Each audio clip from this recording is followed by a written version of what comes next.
Bienvenidos a la Ruleta Sagrada y la continuación de esta nueva serie sobre las enseñanzas e historias de la vida del presidente Russell M. Nelson. Este tema es diferente a lo que normalmente comparto aquí en este canal, que típicamente son temas doctrinales o enseñanzas sobre las escrituras. Aquí les comparto algo de la vida de nuestro profeta actual. Si ustedes son nuevos al canal, les invito a que puedan suscribirse al hacer clic en el botón rojo que se encuentra aquí abajo. Después, por favor, hagan clic en la campanita y seleccionen la opción de recibir todas las notificaciones del canal. Así sabrán cada vez que salga un nuevo video para ustedes.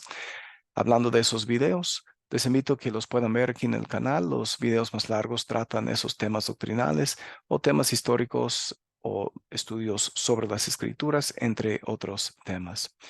Continuemos con esta biografía de la vida del presidente Russell M. Nelson, pero antes les recuerdo también, si gustan disfrutar de algunas enseñanzas suyas donde sí hago un análisis doctrinal. Recordarán que recientemente, hace 3 semanas ya, pasó la conferencia general y el presidente Nelson dio un excelente discurso. Por lo tanto, les invito a que puedan ver este video que están mirando en la pantalla en este momento, donde trato el tema de los diferentes tipos de cuerpos con los que uno puede resucitar. Espero que puedan disfrutar de ese video y de los estudios que hice con respecto a ese video. Ahora bien, sí, continuemos con esta biografía de la vida de Russell M. Nelson. Cuando Russell Nelson se dirigió al Seminario de Representantes Regionales el 29 de septiembre de 1978, no tenía idea de que su visión del mundo y sus vivencias estaban a punto de expandirse exponencialmente.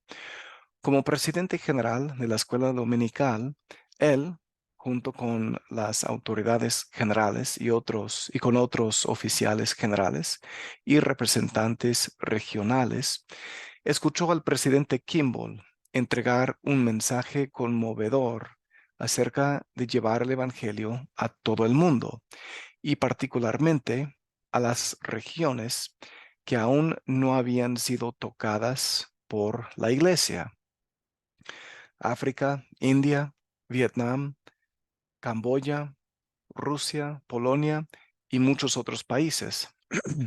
De manera especial, él destacó a China.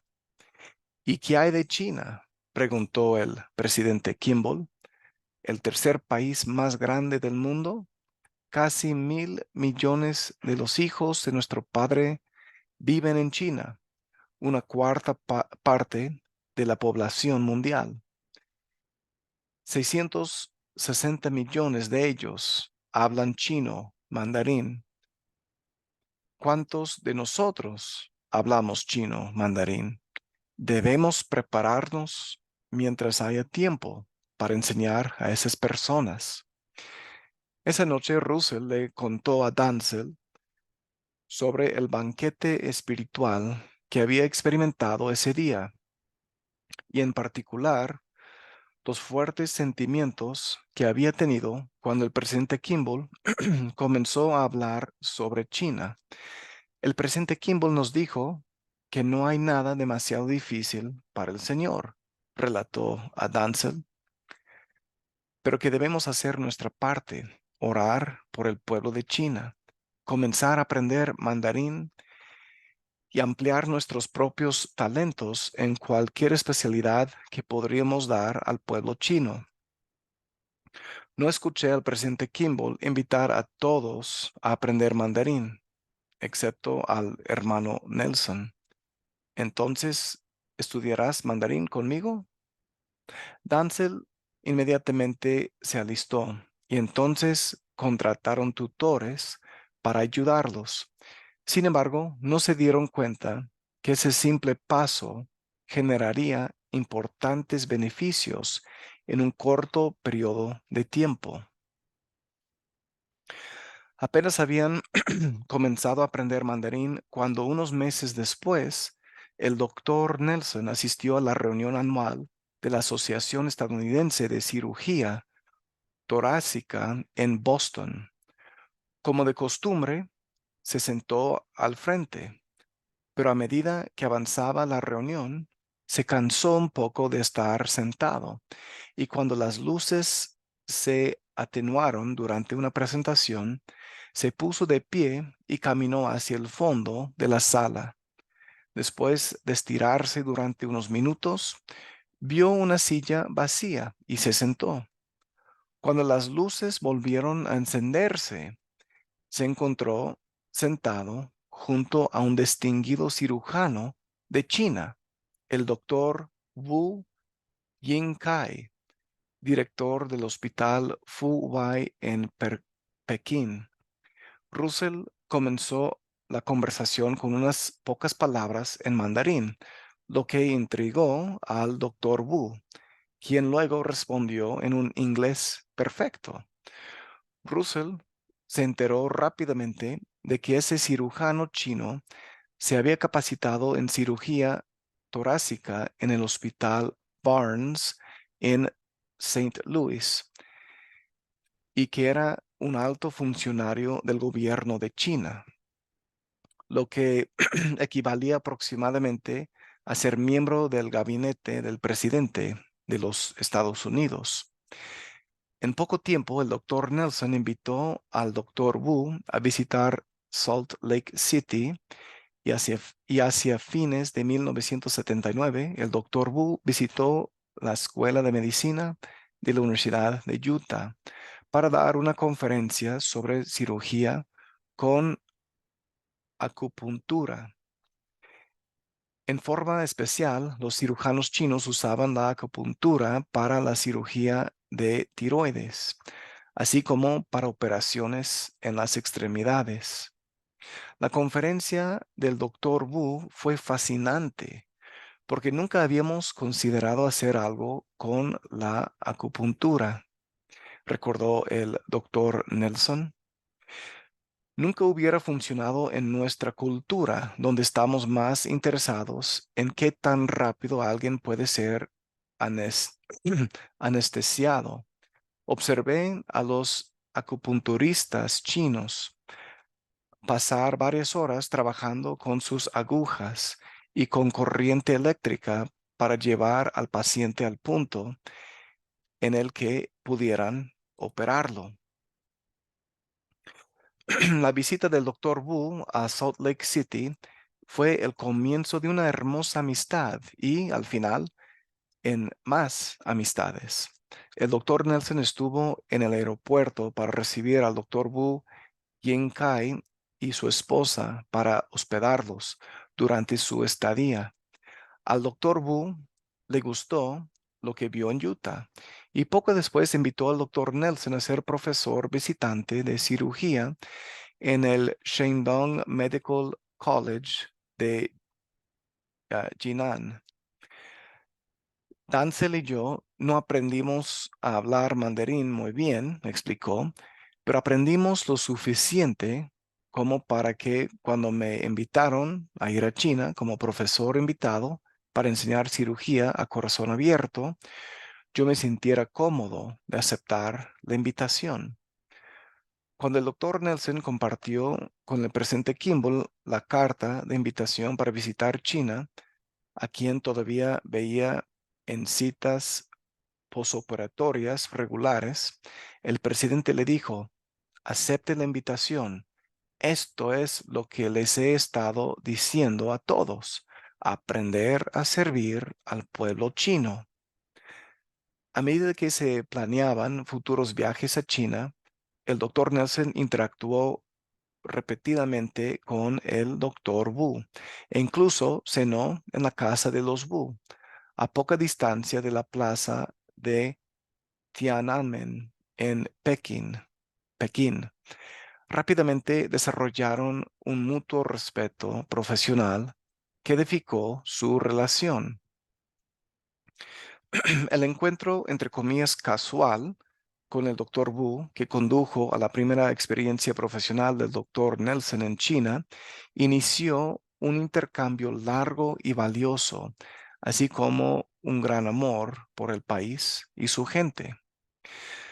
Y todo comenzó por la forma en que respondió a la invitación del presidente Kimball en el Seminario de Representantes Regionales, encontrar una manera de servir al pueblo chino. En la primavera de 1980, durante una visita de rutina para revisión de su embarazo, Trudy Olmsted, que se ve en la foto ahí, se quedó de una tos persistente que parecía estar empeorando.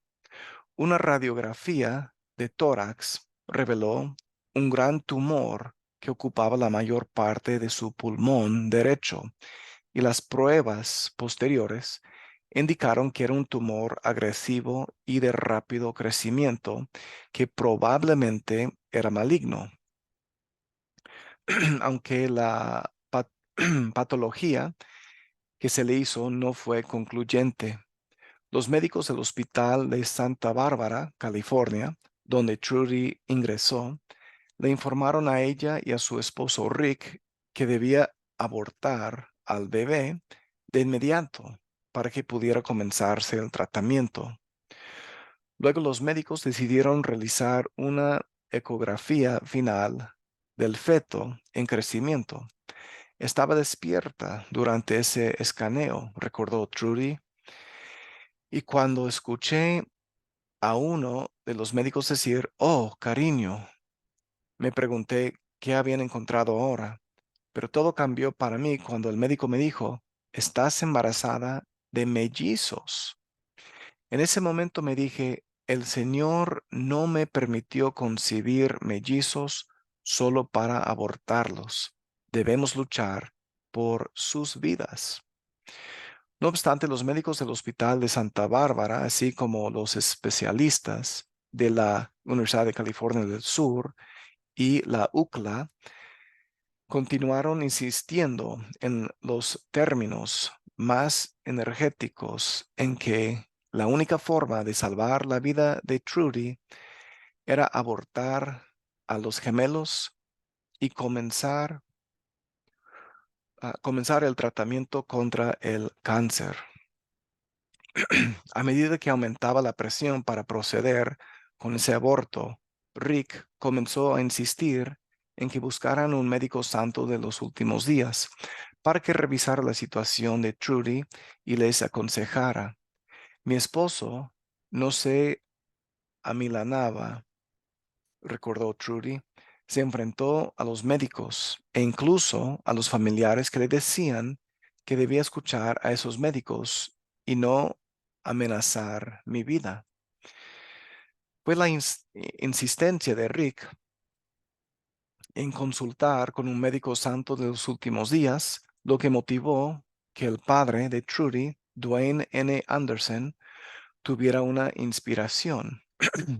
Apenas unas semanas antes se había estado capacitando en el templo de Salt Lake para su próxima asignación como primer presidente del templo de Tokio, Japón. Y, casualmente, en ese tiempo, le habían presentado al doctor Russell M. Nelson. Tuvieron una breve pero cordial conversación.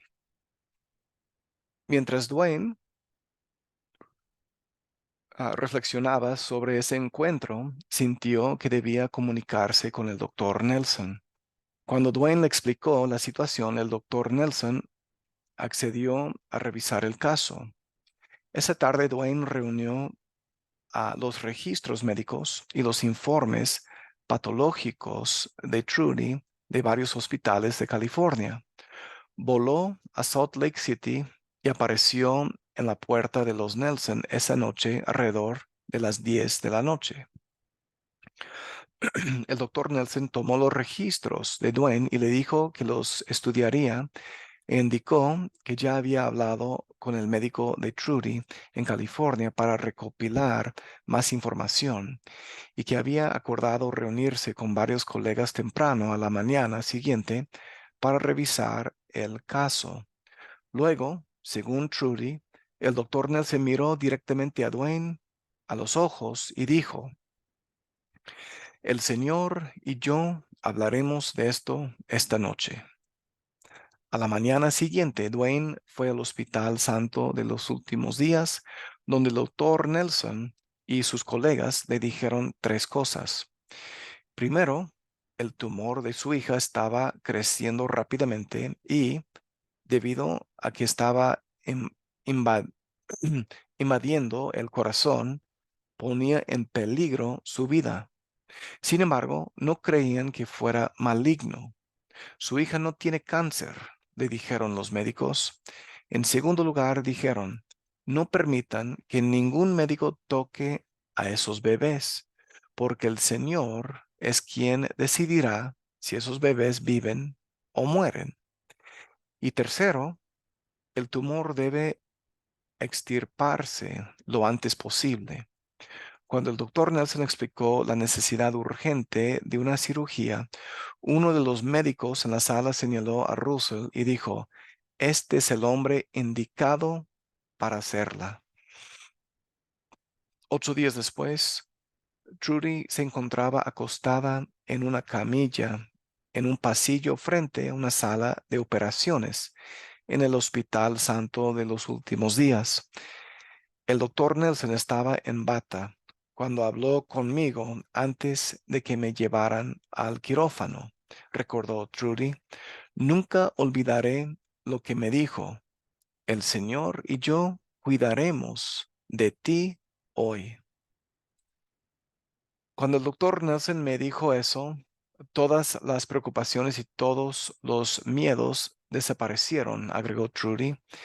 En ese momento supe que estaba haciendo lo correcto y que estaba en las manos del Señor. La operación resultó ser complicada y más extensa de lo previsto. El tumor estaba tan cerca del corazón que no había una abrazadera lo suficientemente angosta que yo pudiera colocar en la arteria y aún tener espacio para la hoja de corte de las tijeras, explicó el doctor Nelson.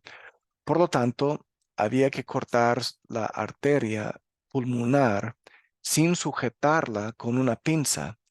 Mi única opción era poner mi dedo en la arteria para detener la sangre y mantenerlo allí hasta que pudiera suturar la arteria para cerrarla. Todo el tiempo seguía pensando, tengo 3 vidas que dependen de mis dedos. La operación, una neumo- neumonectomía derecha total, es decir, ah, extirpación del pulmón derecho, salvó la vida de Trudy y preservó la vida de 2 gemelitas sanas, nacidas 5 meses después, el 7 de noviembre de 1980, llamadas Heather y Nicole. Una noche mientras Trudy todavía estaba en el hospital, escuchó que tocaban a la puerta y la voz del doctor Nelson, que le preguntaba si estaba despierta. Cuando ella respondió que sí, él y Dancel entraron. Quería que 2 mujeres importantes en mi vida se conocieran, explicó el doctor Nelson. Cuando le contó a Dancel sobre la operación que había realizado, Trudy comenzó a darse cuenta de lo bendecida que era por estar viva y de tener 2 bebés creciendo dentro de ella. Ella sabía que el Señor había obrado un milagro en ella. Con el tiempo, los bebés milagrosos de Trudy tuvieron la oportunidad de conocer al cirujano que les había salvado la vida. Para entonces él había sido ordenado apóstol y llamado al quórum de los 12. Heather acababa de graduarse de la Universidad Estatal de Utah cuando conoció al elder Nelson. Él sacó su diario donde tenía registrados los detalles médicos de la operación de mi madre y me dijo que mi madre era un ángel. Eso fue muy impresionante para mí, admitió Heather. Pensar que ella era un ángel aquí en la tierra realmente cambió mi relación con mi madre. El elder Nelson me miró con sus penetrantes ojos azules y yo le creí. Realmente le creí y me sentí agradecida de que él pudo con oración tratar la situación médica de mi madre para salvar su vida, la de mi hermana y la mía. La emergencia médica de Trudy también resultó ser una salvavidas de otra manera. En el momento de su diagnóstico, ella y Rick tenían 9 años de casados, pero no se habían sellado en el templo. Todo ese episodio cae en la categoría de tener cuidado por lo que oras, admitió Trudy. Durante años te había dicho al Padre Celestial que haría cualquier cosa con tal de que nos ayudara a mí y a mi esposo a ir al templo. Fue la amenaza de perder mi vida y la de nuestras bebitas lo que lo impulsó. En cuestión de días, eso se resolvió. El viernes anterior a la operación de Trudy, ella y su esposo fueron al templo de Provo para recibir su investidura y posteriormente ser sellados junto con sus 3 hijos. Al escribir esas líneas, Nicole estaba cansada y tenía una hija. Heather era la entrenadora principal del equipo de voleibol femenino de la Universidad Brigham Young, que estaba clasificado a nivel nacional, y ella fue nominada entrenadora del año por la Asociación Estadounidense de Entrenadores de Voleibol en diciembre de 2018. En cuanto al papel del doctor Nelson, él se había acostumbrado a salvar vidas, pero nunca antes tuvo el dilema de tener que salvar 3 vidas al mismo tiempo. En retrospectiva, puedo ver cómo el Señor me guió para hacer esa operación, reflexionó él. Él me guió a través de ese peligroso lapso cuando tuve que cerrar con mi dedo la arteria pulmonar derecha.